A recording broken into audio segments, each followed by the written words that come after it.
Salut! Bine ai venit la Școala Moto AMI! Eu sunt Bogdan și vreau să-ți povestesc despre cursurile pe care le-am adăugat în programa ta de școlarizare. Ei bine, este vorba despre niște cursuri teoretice care te vor ajuta în poligon și totodată în trafic, iar mai apoi, când vei lua permisul, să fii un șofer mai bun cu motocicleta ta. Avem cursuri de tehnică de conducere, bază moto și echipamente, prim ajutor, mecanică, viraje și legislație. Nu-ți face griji, le poți face în paralel cu orele de practică.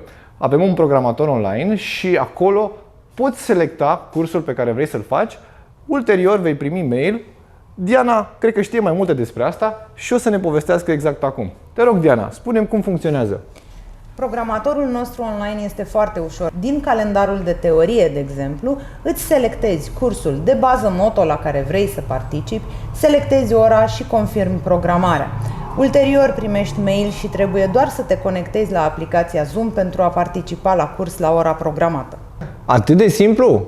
Atât de simplu. La cursurile de teorie vei primi toate explicațiile necesare pentru a ști să faci exercițiile de poligon și pentru a putea circula în siguranță în trafic, atât la examen cât și după aceea pe motocicleta ta personală. Deci tot ce îmi lipsește acum este să mă înscriu la școală, nu? Ai butonul de înscriere pe site, te aștept!